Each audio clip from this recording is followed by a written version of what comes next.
तो महिला सशक्तिकरण को निखारता समाज अब हर पहल के साथ महिलाओं को सम्मान दिलाने की कोशिश कर रहा है। कुछ ऐसी ही कोशिश की है राग भोपाली ने अपने कार्यक्रम आगाज के साथ।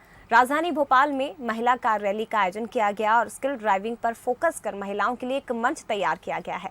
भोपाल की कई महिलाओं ने इसमें हिस्सा लिया और पुरस्कार भी जीते। इन महिलाओं से देश के तमाम मुद्दों पर बात की संवाददाता अवंतिका श्रीवास्तव ने।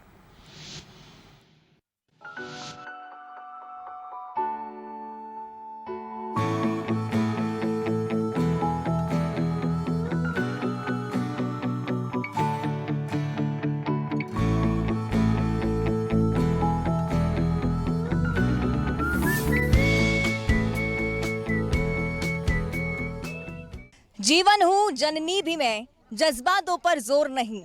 सशक्त हूँ, साकार हूँ, नारी हूँ पर कमजोर नहीं। और सशक्त नारी की अगर हम बात कर रहे हैं तो मेरे पीछे आप देख पा रहे होंगे इवेंट को। साल 2022 की इन तस्वीरों को अपनी नज़रों में कैद कर लीजिए, क्योंकि नारी अब सशक्त हो चुकी है। राग भोपाली संस्था के द्वारा एक इवेंट का आयोजन किया गया है, जो कि पीछे हमारे आप देख सकते हैं। और इसी तरह से तमाम बड़ी थीम्स पर यहाँ पर कार रैली का आयोजन किया गया था। रैली के तहत इन कार्स को सजाया गया था। फिलहाल हम मौजूद है एक ऐसी कार के पास जो कि स्वच्छ भोपाल को निर्धारित कर रही है। स्वच्छ भोपाल की तस्वीरें हमें दिखा रही है। उनके साथ कुछ महिलाएं भी मौजूद हैं, उनसे हम बात करेंगे। क्या नाम है? हाय, मेरा नाम नित्या तलरेजा और हमारी आज की थीम है स्वच्छ भोपाल। हमें लगता है कि भोपाल को नंबर 1 बनाने में पूरे भोपाल का सहयोग चाहिए। हमें सिर्फ मेरे या आपके करने से नहीं होगा। So let's start. आज से ही प्रण लेते हैं। मुझे लगता है अभी भोपाल वासियों में थोड़ी सी अवेयरनेस लानी ज़रूरी है ना। और मेरा ये बहुत फर्मली मानना है कि आप दूसरों को नहीं देखें, आप अपने आप को खुद को आप चेंज करें, और आप खुद चेंज होंगे तो दुनिया चेंज होगी। क्या नाम है मैम आपका? जैनब माते जैन। क्या थीम है, क्या कहना चाह रही है, क्या संदेश? हमारी थीम है सेव टाइगर्स। बेसिकली आजकल जो कुछ टाइम से हम लोग के एमपी में बहुत ज़्यादा हो रहा था कि टाइगर बचाओ लुप्त हो रहे हैं, and now we are working towards it. तो अब हमारी टाइगर्स की संख्या बढ़ भी रही है, विच इज़ वेरी गुड। तो हमारा यही मोटिव है that save wild, save nature, save tigers. हमारी ये है स्वच्छ भारत के है, जैसे हमने दिखाया है, ये जीप है, हमारी हेरिटेज जीप है। तो वो हमने उसको तिरंगे के हिसाब से दिया है कि हमारा भारत महान है। हम उसी को फॉलो करते हैं। इंडिया इज़ वेरी ब्यूटीफुल, और हम इस देश को आगे बढ़ाने के लिए हम महिलाएं आगे आई है। मैं पिछले 10 साल से ये विमेन एसोसिएशन से एसोसिएटेड हूँ वर्ल्ड वाइड। मैं सिंगापुर से आई हूँ कुछ दिनों के लिए यहाँ पर। और डाइवर्सिटी एंड इंक्लूजन जिसको हम बोलते हैं कि जितने ज़्यादा हम महिलाओं को इंक्लूड करेंगे उसमें हर किसी की प्रगति है। सिर्फ प्रगति औरतों की नहीं, मर्दों की भी उतनी ही प्रगति होगी जितनी औरतों की होगी। हम महिला सशक्तिकरण का संदेश देना चाहते हैं कि महिलाएं आज जो चाहे वो कर सकती हैं। कार ड्राइविंग हो या किसी भी फील्ड में कहीं भी पीछे नहीं रह सकती हैं। हम बेसिकली ये बताना चाहते हैं कि वुमेन, आज की नारी सारे स्टीरियोटाइप ब्रेक कर सकती है। There is nothing in this world जो कि आज की नारी नहीं कर सकती है। बस दैट इज़ आवर थीम।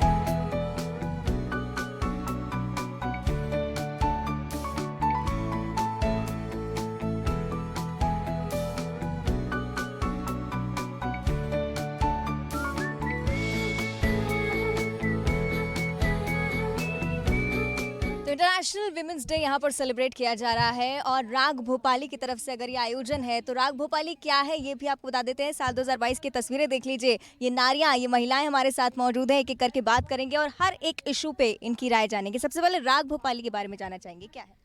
राग भोपाली एक ऐसी संस्था है जो अर्बन और रूरल, अर्बन जो गांव में रहती है और रूरल जो गांव में रहती है और अर्बन जो शहर में रहती है, उन महिलाओं को जो शहर में रहती है उनको मिलाना है। जो अर्बन में रहती है, रूरल में रहती है, वो जो भी प्रोडक्ट बनाती है वो गांव से यहाँ लेके आती है। तो हम जो अर्बन में रहते हैं महिलाएं, उनके साथ कोलैबोरेट करके और उनके जो प्रोडक्ट्स हैं उनको हम बढ़ावा दें, उनके व्यवसाय को बढ़ावा दें और उनको भी हम आगे लाने का प्रयास करें। मेन मोटिव राग भोपाली का यही है। बिल्कुल, बहुत ही खूबसूरत पहल है राग भोपाली के द्वारा। और मैम, अगर साल 2022 की हम बात कर रहे हैं, महिलाओं की बात कर रहे हैं, आपको लग रहा है ऐसी कोई लूप होल्स अभी भी बाकी है सोसाइटी में जहां पर महिलाओं को आगे आना, अभी भी सशक्त बनाना ज़रूरी है? अभी भी ऐसे बहुत सारे क्षेत्र हैं जहाँ पर के बहुत सारा काम करना औरतों के विषय पर, औरतों के ऊपर, औरतों को आगे लाने के लिए करना बहुत ज़रूरी है। ऐसे कहना चाहिए, अगर देखा जाए जो भी काम हो रहा है अभी तक, इतने सालों में हम लोग प्रगति करते हुए आए हैं, इन कामों को बढ़ाते हुए और महिलाओं को आगे लाते हुए, उसमें मतलब कह सकते हैं कि 10 से 15% ही महिलाएं सिर्फ आगे आई दिख रही हैं। कुछ पुराने दिनों में आपको ले जाना चाहूँगी, 1-2 महीने पहले की बात है जब हिजाब विवाद बहुत ज़्यादा उठा था। आपका इस पर क्या कुछ कहना है? क्या धर्म को एक महिला की सिक्योरिटी से, उसकी फ्रीडम से नापना सही है? देखिए, अगर हिजाब वाला जो पूरा एपिसोड हुआ था, अगर आप उसके बारे में मेरे विचार जानना चाहेंगी, तो मुझे लगता है वो बिल्कुल गलत था। चूँकि आज इंडिया में महिलाओं की स्थिति बहुत ही मतलब दयनीय ही ये मैं बोलूँगी शब्द, और हम लोग बहुत मुश्किल से उनको घरों से निकाल के एजुकेशन की तरफ मोटिवेट कर रहे हैं और उनको वहाँ पर हम लोग लेकर जा रहे हैं। अब अगर इस तरह के इशू आएंगे कि आप ऐसे नहीं आ सकते हो एजुकेशनल सेंटर्स पर या वैसे नहीं आ सकते हो, तो उसमें वो मतलब डीमोटिवेट होंगी और उस रीज़न से हो सकता है कि वो पढ़ाई ही छोड़ दें। बहुत मुश्किल से हम उनको अभी यहाँ तक लाए हैं, उनके पेरेंट्स को समझा पाए हैं। मैं सिर्फ किसी एक पर्टिकुलर धर्म के बारे में नहीं बात कर रही हूँ, मैं इन जनरल बोल रही हूँ। हम लोगों को थोड़ा सा रूरल लेडीज़ के लिए, उनकी बच्चियों के लिए स्पेशली ये संकल्प लेना चाहिए कि उनकी हेल्थ एंड एजुकेशन के लिए कुछ एफर्ट्स डालें जितना हो सके। आप अपने भले ही ज़्यादा कुछ ना कर पाए, सोसाइटी तक ना जा पाए, आप अपने घर से ही स्टार्ट करिए। बेसिकली घर से ही सोसाइटी बनती है। बिल्कुल, तो ये महिलाओं का पर्सपेक्टिव था। अगर गवर्नमेंट की बात की जाए तो मैम आप क्या एक्सपेक्ट करते हैं कि गवर्नमेंट को कौन से इनिशिएटिव लेने चाहिए? जैसे महिला स्व सहायता समूह के लिए मध्य प्रदेश सरकार काम कर रही है, छत्तीसगढ़ सरकार काम कर रही है, आपकी तरफ से गवर्नमेंट और क्या कुछ कर सकती है? मैं एज अ साइकोलॉजिस्ट ये देखती हूँ, पहली चीज़ जहाँ डिसेबिलिटी है, जहाँ पुनर्वास है, वहाँ गवर्नमेंट को और थोड़ा रिफ्लेक्शन देना चाहिए। क्योंकि देखिए, इस तरीके इवेंट जहाँ अर्बन और रूरल साथ में हैं, तो एक क्वेश्चन तो ये आता है कि वो लोग कुछ उद्योग में उनको आगे कर रहे हैं जहाँ डिसेबिलिटी है, जो महिलाएं विडो है, ऑलरेडी कई समूह उनके लिए काम करते हैं, पर डिसेबिलिटी के लिए अभी थोड़ा कम काम हो रहा है। तो मैं ये चाहूँगी कि गवर्नमेंट इस पुनर्वास के क्षेत्र में भी थोड़ा और फोकस करे और लोगों को कनेक्ट करे। एक्सेसिबल और इंक्लूसिव जो सोसाइटी हम कहते हैं, हम अगर उसको तैयार करेंगे तो I think so it will be really great.